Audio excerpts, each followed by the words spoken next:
the song Sleepwalk comes to mind. You've got C, A minor, F minor, G7. So if you could play that in a 6/8 feel, A minor.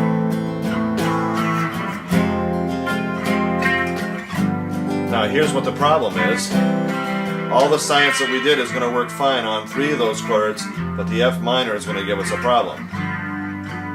So people always say to me, well, that diatonic theory works really nicely, but there are a lot of songs that I love to play that don't allow me to use that science. I say yes, because they change key temporarily, or there's a non-diatonic chord. So here's your F minor, offending note, it's an A flat. So what you do, one way to do this immediately is to take the A out of the equation in your scale. So here's my just using your pentatonic scale. Oh, I didn't talk about that either. Let's talk about that just a little bit before I get into this. Let's take one step back and go to your ice cream progression. Sorry, and all I'm going to use is pentatonics now in the 5th fret, which you know very well.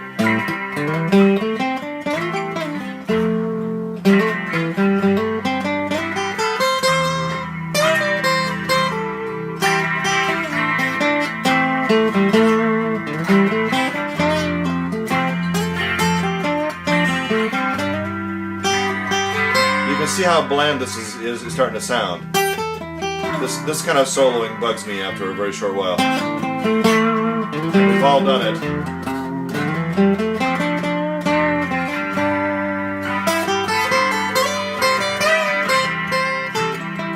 And I'm trying to play it nicely here. But it sounds bland because I'm not really addressing the chords of the moment.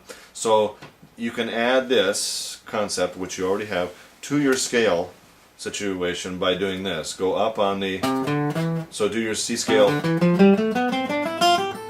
and do your pentatonic going backwards, and vice versa, and keep doing that until this mixes. And when you're doing that progression, sprinkle a little bit of pentatonic to our other science that we did. So here's how that'll sound when you double back it. So here's the pentatonic again. Great for licks, but it's very bland sounding. Not going to get a very memorable solo out of this. Now I'll mix it a little bit.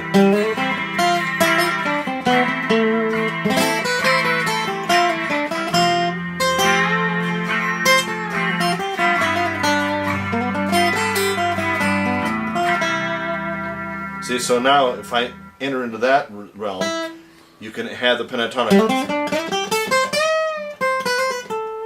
See how I trailed off on that? So just a typical run of. But when you get to your A minor, so give me the C again. So just I'll end with this.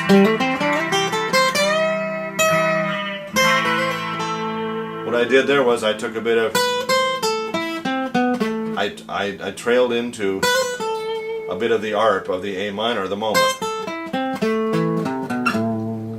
So I'm tipping my hat to the chord that you're playing instead of just going over it, just ignoring, in other words, the texture you're giving me. I'm tipping my hat, I'm saluting that chord as it goes by. Then when you go to F, that note is not in the pentatonic, you see.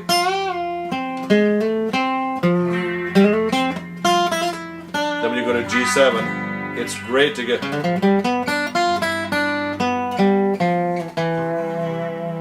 So I'm kind of making predictions based on your chord progression that you're giving me, and I'm mixing a little bit of pentatonic in there because you get to the power of the licks, but you have to have the chord of the moment science going to make those licks sound good. So if you're doing,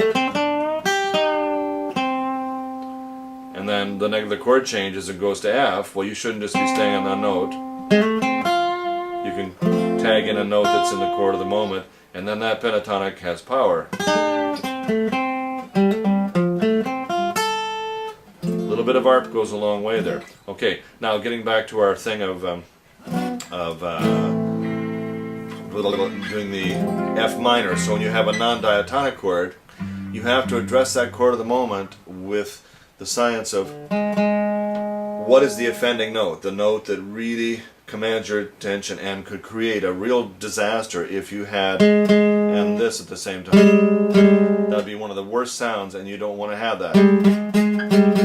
So what I have to do is modify my scale. This is one approach to get you in the game fast. Eliminate that note and change this to this. So in my form 1, you can visualize that we have, it'll be, so practice that. So you can hear that. So you can kind of get that. You can, that combined with, and of course you can do the arp on that chord. F minor arp would be the same as an F, but with an A flat in it. So that's one way too. But if you still want the power of the licks and you don't want to break that flow, because you don't have a lot of time in sleepwalk. So let's do it in just the regular form. 1, 2, 3, 4, 5, 6. So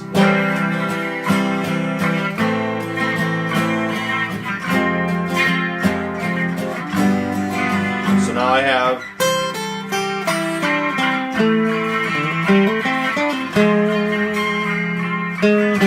So you can hear how I address that note.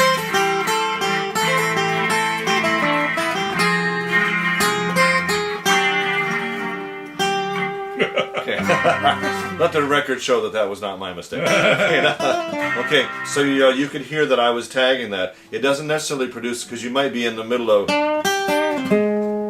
and it might work or it might not. It may sound laminated if you don't go into it smoothly. So a really good way to do that is to be aware of that one note, and then ultimately get the arp. You could get the whole scale. You could do a real melodic minor scale.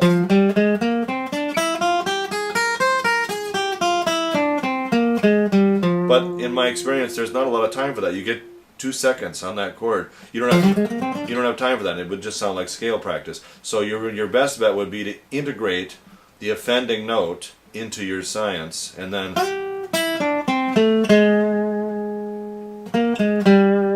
you're fine. So let me do that a little bit. And so I'm going to do the C major scale, and that covers me. Oh, sorry, I'm playing too slowly. 3, 1, 2, 3, 4, 5, 6.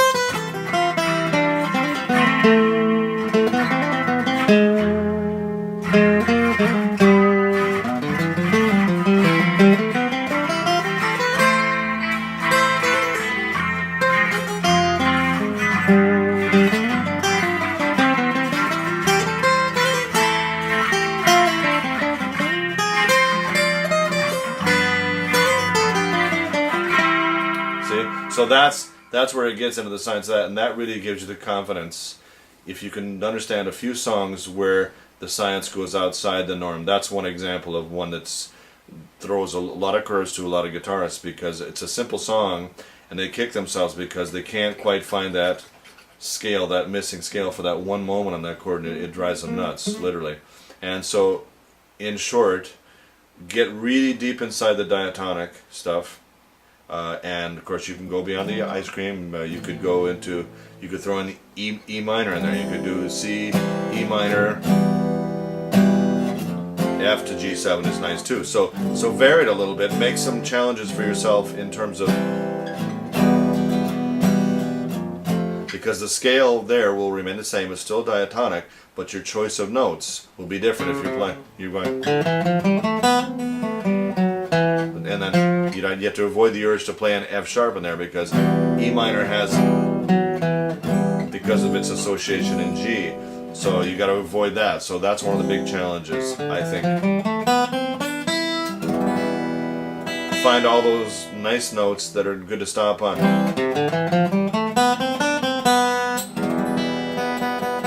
So through doing the arps, you'll know what those notes are.